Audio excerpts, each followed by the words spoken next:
Hello everyone and welcome back to another episode. Yes, it's me, it's the DAN. Yeah, it doesn't work. It might have had a fancy name with 2 G's at the end. It might have worked, but it doesn't work for me. Anyway, welcome back to Exploder. My name is Dan, of course, here with another episode for whoever's listening. You know, people. In this episode, I want to cover professional wrestling as we understand it. Professional wrestling in a way that, quite frankly, we all know things can get weird in professional wrestling. If you don't think wrestling's weird in general, I got news for you. You're wrong. But I'm not talking about bad gimmicks. I'm not talking about David Arquette winning the world title, or Vince Russo winning the world title, or Vince McMahon winning the world title. Wow, there's a lot of non-wrestlers winning world titles in there. Anyway, but I'm not talking about that. I'm talking about the stuff that is truly just weird, even within the realm of professional wrestling. With that in mind, I want to get into professional wrestling as it truly is, sometimes weird, even within the realm of professional wrestling. Understand, in professional wrestling, as the old joke goes, men without pants are fighting over a belt. Now that breaks down wrestling, really oversimplifies, but there are some very funny, very interesting, weird things that happen, but we have to suspend our disbelief and let that go. But even within that realm, there are things that are even too weird for wrestling fans. And that's where I'm going. I'm going for the weird of the weird, the bizarre, the off the wall, the off kilter, the stuff that, quite frankly, even within professional wrestling is just weird. So I'm going to start off with an oldie but a goodie. Back in the days of WCW 1995 through 1996, the Dungeon of Doom. Who could forget the Dungeon of Doom? Kevin Sullivan as a Taskmaster, Brutus Beefcake as gimmick number 17, Max Muscle, the Giant, Braun, the Wrestling Leprechaun, that was a real thing, Jimmy Hart, Hugh Morris, Barbarian, Ming, who quite frankly could kill everyone if he felt like it, and a cavalcade of other weirdos, misfits, including Shark. Yeah. So there was the weirdos. Now, the weirdest thing about the Dungeon of Doom was not that it existed. It wasn't that they had a giant mummy that was also called a Yeti who went in there and dry humped Hogan to, death. It's not even about that. The weirdest thing I ever saw with the Dungeon of Doom was the fact that the Dungeon of Doom apparently was a real place. That's right. Going into, I believe it was Fall Brawl 1995 War Games, it was supposed to be Hulk Hogan, Sting, Randy Savage, and originally Vader. They were going to join forces to defeat the Dungeon of Doom. And Vader, of course, got the crap slapped out of his mouth by Paul Orndorff wearing slippers. And yeah, it didn't go well. He ended up getting fired and going to be and basically ruining his career. And Paul Orndorff continued to be a guy who beat the crap out of Vader wearing slippers. So everyone lost. With Vader gone, Vader was replaced by Lex Luger, who'd come into the company, who was still in this weird role where he was a babyface, but he was sort of a heel. He was best friends with Sting, but he's managed by Jimmy Hart, and Jimmy Hart was associated with the Dungeon of Doom. It was this whole cluster. It made no sense. But the weirdest thing they ever did was back when on WCW Saturday Night, Sting, Hogan, and Savage teleported to the Legion of Doom. Legion of Doom? No, Dungeon of Doom. You know what? That was a slip up. I'm leaving it. Because honestly, the Legion of Doom sounds cooler than the Dungeon of Doom. But I'm going to let that go. So count that as a blooper. Believe me, I'll make more. But the Dungeon of Doom was a real place. So they go there, and it was one of the backlots in Universal Studios where they were taping Saturday Night and all the B and C shows. And it was ridiculous. It had like stones, and they had a fog machine going. And the worst part was not that it was that they got there. It was stupid. They teleported. Honest to God, teleported. Like they showed it was like a Power Rangers type thing where they disappeared and then they reappeared inside an actual Dungeon of Doom. If that's not weird to you, I would think that you're on drugs. Then of course, going back before even that, we're talking about the Chamber of Horrors. They always have these names, like these fancy, interesting names. The Chamber of Horrors was a 8-man cluster of a match that included Abdullah the Butcher, Elegante, the Steiner Brothers, for some reason, Cactus Jack. It was just all these different guys. And the whole point of the match was to put your opponent in an electric chair and simulate an execution. Yeah, they were going to pull the lever and fry someone through an electric chair on live pay-per-view. That was the idea behind the Chamber of Horrors. You can't make this stuff up. I mean, someone can make this stuff up. They did, but I couldn't because I am not on that much drugs or alcohol or sheer boredom. I don't know.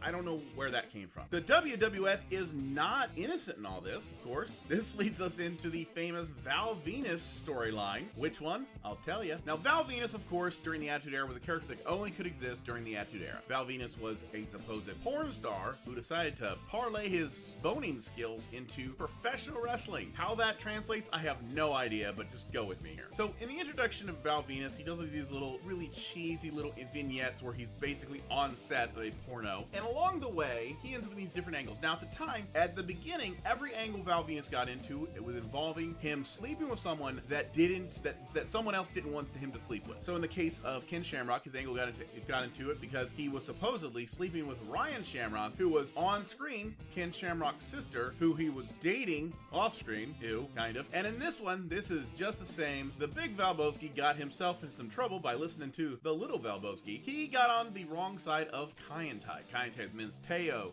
Shofunaki, Dick Togo, and a man named Yamaguchi-san, who was their manager, who was a stereotypical Japanese businessman. And then what we went afoul of Yamaguchi-san was because Val Venus apparently slept with Mrs. Yamaguchi, who was the gimmick on-screen wife of Yamaguchi-san, because it had to be a gimmick, because if you looked at the two of them, she would not have married him if she was blind and in need of money. But on screen, it worked out. So anyway, that keeps happening. So at some point, Val Venus is in a tag match with Taka Michinoku. Taka Michinoku betrays Val Venus and joins Kaientai based on, and this is how they explained it, that Mrs. Yamaguchi was actually Taka Michinoku's sister, although that was never alluded to at any point in the entire gimmick, and at no point in this angle was ever mentioned until this turn. Came out of literally nowhere, and I think it's secretly because Vince Russo thinks that all Japanese people are related. I've yet to hear him say otherwise, so get on it, bro. So as part of this betrayal, Yamaguchi-san's plan is to get Taka Michinoku to join Kaientai, betray Val Venus, then kidnap Val Venus, take him to the back, have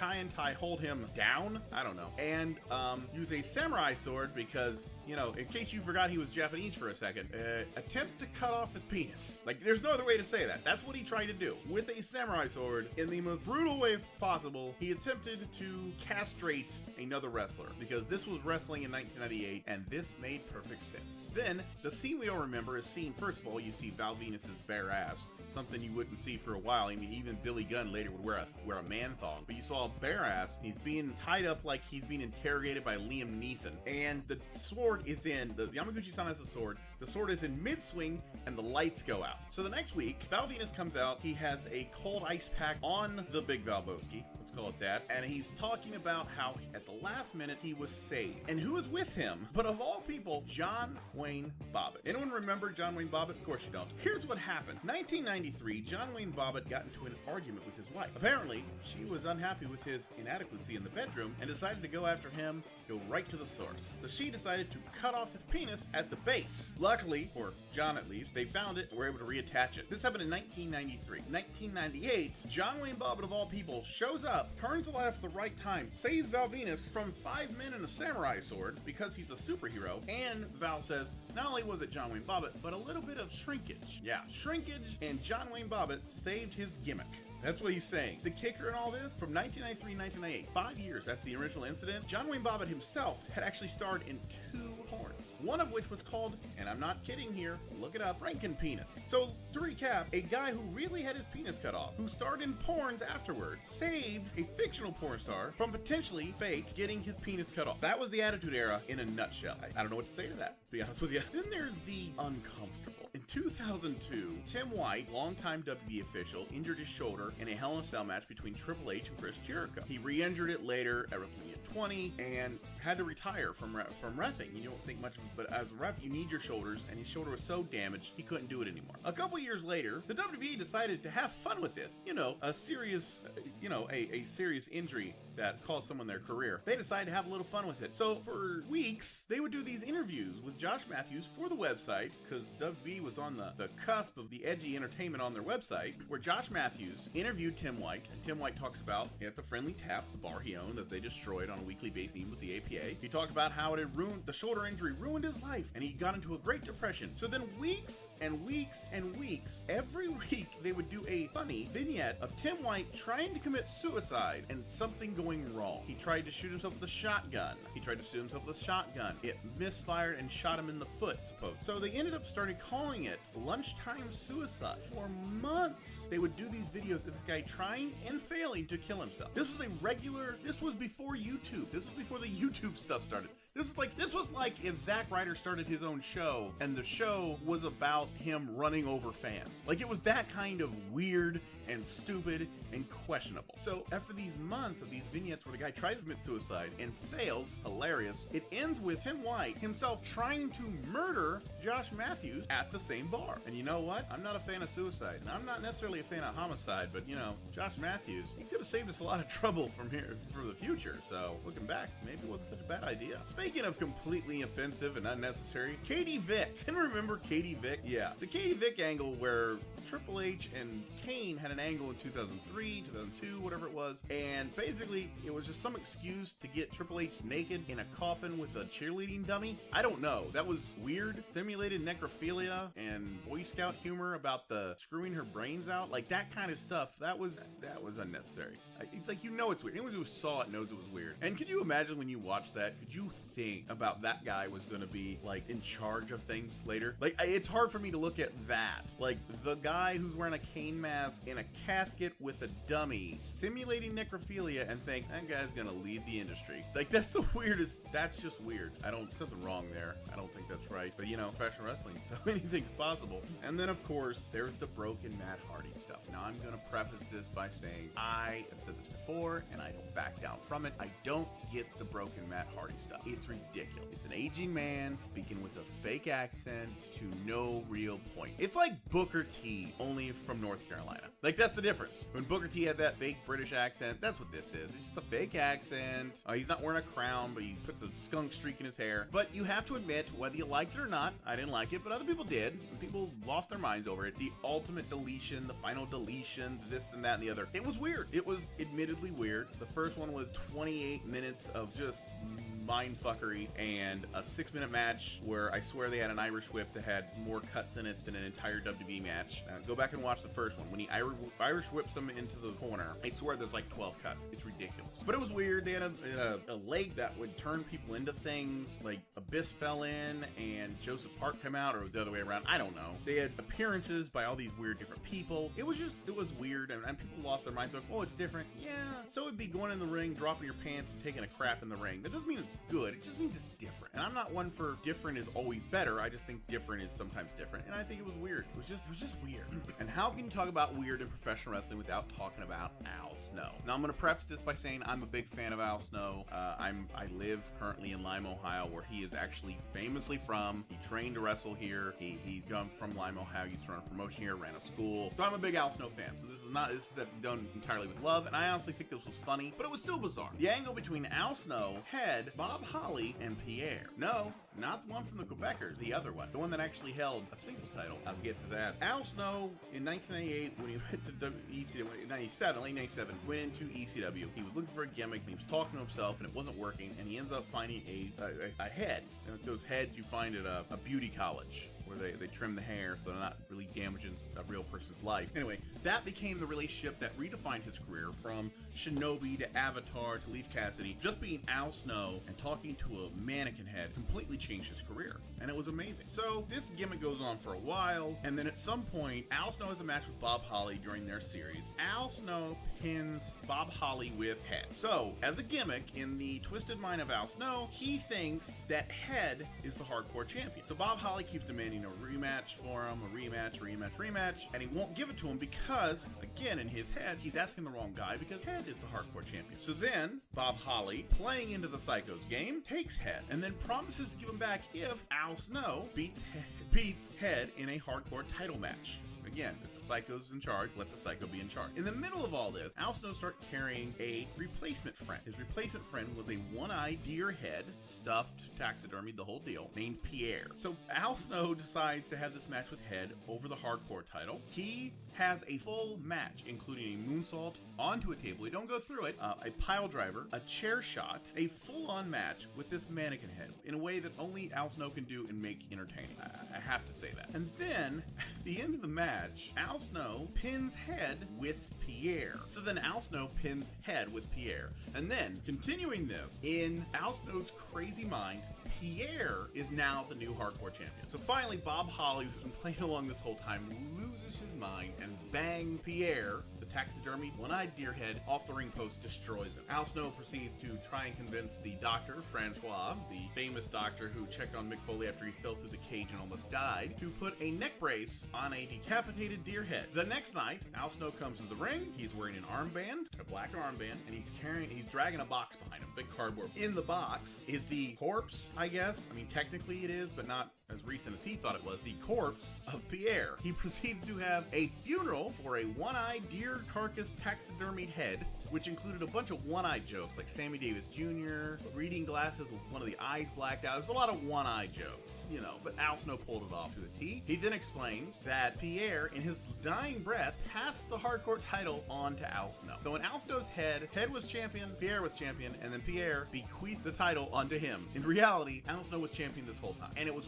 one of those weird things in professional wrestling that worked because it played to the gimmick. Al Snow, as that gimmick goes at the time, was a raving lunatic. So who else? Of course he'd believe that. That makes total sense to him. And Bob Holly was brilliant because he was the foil, because he was the straight man going, no, seriously, you're the champion. But then he had to play into that. He had to play into the Al Snow game because Al Snow was a lunatic. And the only way he was going to get an actual title shot was to convince Al Snow that he was actually the champion. And the only way to do that was to do it the way he did it. So it was one of those things that was weird, but it actually made sense. And that's actually the beauty of it. So not everything that's weird is necessarily bad. It's just weird, but it's weird in this case because it worked. It really did work. And now, when talking about weird, we have to go to Japan because, well, you know, you've seen the news. In this case, we're talking about DDT Pro Wrestling.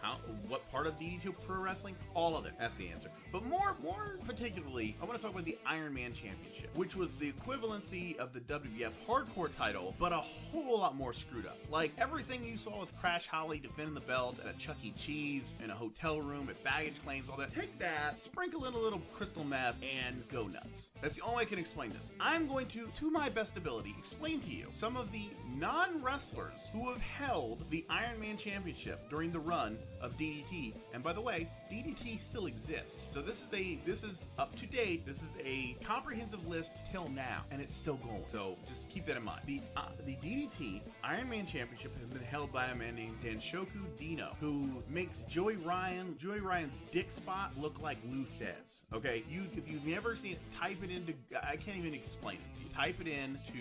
Type in Danshoku Dino, however you think it's spelled. Just try and put Dino. It'll get there. And watch some of his matches. You'll know exactly what I'm talking about. It's ridiculous on a level I can't even explain, and it's ridiculous that I'm pretty sure it's given Jim Cornette a bunch of aneurysm. And honestly, in this, I can't blame him here. So, in addition to Danshoku Dino, who's an actual wrestler, he's a comedy wrestler, but a wrestler, and Joey Ryan, who I'll get to, the Iron Man Championship has also been held by a ladder. The DDT Iron Man Championship has been held by a ladder. Three times a ladder has physically held a title. That's just the beginning. Former champions also include a random chef who got the belt after beating a wrestler in a party room in a hotel in Nagata, Japan. He would lose in the stairway of that same hotel to an actual wrestler. Kitty-chan, a Hello Kitty doll, who was defeated by another stuffed doll named Ma-kun. Then, of course, you have the wrestlers Shinobu and Miyamoto.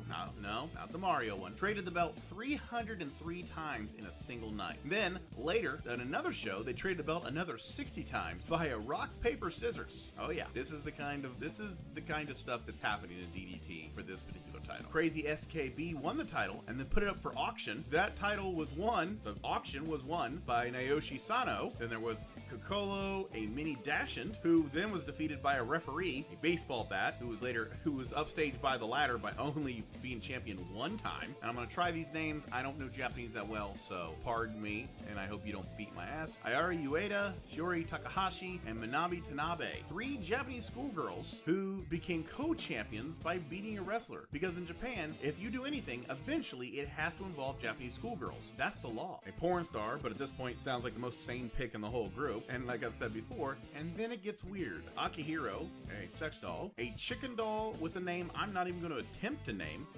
I'm not even going to try it. Kasai Shi, a stuffed doll of Japanese garbage wrestler Yun Kasai. The Big Japan Pro Wrestling ring truck. Not sure how that works out, but you know, here we are. A desk at a small venue in Japan. Yoshihiko, the brother sex doll of the previous sex doll. Yoshihiko had held the belt 6 times. There would then be 4 versions of this Yoshihiko character. Two of them were killed when their heads were popped. The third one was, and I'm quoting them here, the third Yoshihiko was shot to death, and the fourth one, currently wrestling, looks like Hulk Hogan. It is a literal blow-up doll that wrestlers have matches with. Take bumps. It gets ridiculous. But wait, there's more. A separate desk from the one before. So now 2 separate desks have been championed. A dish, a bunch of rice, some curry, a mince cutlet, whatever the hell that is. At this point, they're just getting beaten by food. I don't know how to explain that. A ringside mat at the Ice Ribbon Dojo? None of that sense makes any sense. A pint of beer, apparently? A painting? A pork bun? A steel chair? And at one point, the Iron Man title was champion of itself, I guess. I don't know. At some point, the title became the champion of the title. Inception. The editor of Tokyo Sports newspaper. A cat named Bunny, who was then defeated by Ryan Nemeth, an actual human being, when he traded the cat a cat treat for the title. Scarlett Bordeaux, again, an actual wrestler and woman who lost the belt to Rhino, yes, that one, in exchange for his autograph. Jervis Cottonbelly, real name I'm sure, lost the belt after being tickled by the referee, telling him to stop, and the referee took that as a submission. A person cosplaying as Spider-Man. No, they didn't pretend he was Spider-Man. They admitted, flat out, this is a person cosplaying as Spider-Man. Because why not at this point? Candice LeRae defeated Joey Ryan in a dream, which counted an entire wrestling show audience, the entire audience, who were then defeated by Joey Ryan somehow. You know what? I'm beginning to see why Jim Cornette hates him. I'm not gonna lie. Between the dick spot and somehow defeating a whole audience. Yeah, I see it. Vince McMahon's star on the Hollywood Walk of Fame. Did I mention to you that these shows are almost exclusively in Japan? I'm not sure how that went about, but here we are. A printed email, a bus. When a wrestler submitted after getting caught in the door, the bus was then actually defeated by the bus driver. Scottish wrestler Joe Hendry wins the title belt, throws it in the trash can because he hates comedy wrestling. The trash can then becomes the Iron Man champion. Then, some what culture YouTube guy called Jack the Jobber pins the trash can and becomes the champion. Yes, this really happened. A single audience member, a pair of disposable chopsticks, Yacht-chan, a monkey, a member of a J-pop group, because at this point, why the hell not? Another member of a different J-pop group, and on and on. And in the middle of this, there are wrestlers and referees and all these things. These are just the crazy ones. All in all, as of October 2018, there have been over 1,300 title changes for this one belt in this small independent promotion in Japan. Now, for reference, the WWF Hardcore belt, which had the 24/7 rule, which we all remember from Crash Holly, moving this, that, and the other, the 24/7 rule, the entire hardcore title for the WWF changed hands a total of 240 times. 240. This one title, the Iron Man Championship, this one title changed hands 13 times during a single show, if that tells you anything. So if you want to talk about weird in professional wrestling, look no further. Look no further than the DDT and the Iron Man Championship. This is the kind of weird stuff. I don't know how to explain it. Like, if you had to explain this to someone who didn't watch wrestling, you couldn't. I couldn't explain all this. Like, I'm explaining this to wrestling fans, and I know there's some people listening right now who've never heard of this, who don't know what this is, and I'm sure some of them have their mouths open right now because this is insane. Now, me, I'm used to it because I've dealt with DDT before. I know who Dan Shokudino is. I know who Yoshihiko is. And not even a real person, but I know what it is, you know. I knew a ladder held the title. I didn't know the ladder held it 3 times. I didn't know about the stuffed dolls. They have a thing for stuffed dolls. But yeah, so, you know, when we're talking about weird, you don't get much weirder than DDT in the Iron Man Championship. So, yeah, what do you have to say about that? It's this kind of stuff in professional. I love professional wrestling, and I know some of the old school guys, this drives them crazy. This kind of stuff would drive some of them. I'm pretty sure Ole Anderson, if he knew about this and he wasn't using dial-up from 1993 to call AOL to complain about his service or, you know, whatever, or wondering why he doesn't get the Dumont network anymore, I'm sure if Ole Anderson knew about this, he would probably want to firebomb Japan again. You know, this is ridiculous, but I know there's some traditionalists who don't like this kind of crap, but it is what it is. You know, culturally, you have to understand there are different standards. The wrestling in Japan is going to be different. It's going to be in Mexico, which is going to be different than America. Comedy is done different in America than it's going to be done in Japan, and so on and so forth. But yeah, talking about weird, I think this tops the cake. That's why I wanted to finish the episode with it. So just something to think about. If you wonder about pro wrestling and the weird stuff, this is the weird stuff. This is the apex of the weird stuff. You know, if I find more stuff, I might do another episode like this. It was fun. It was fun to research. It was fun to talk about. But yeah. So for the future, if you have any ideas for any episodes, if you have a weird thing I don't know about, you have something you want to share that maybe I can share on the show or bring to people, put a message below the video, send it to the page, send it to ZTO, send it to Exploder, post it on the wall. I don't care. Just let me know. Bring me in. Just, if you have any ideas, let me know. Until next time, this has been Exploder. My name's Dan. Have a good one.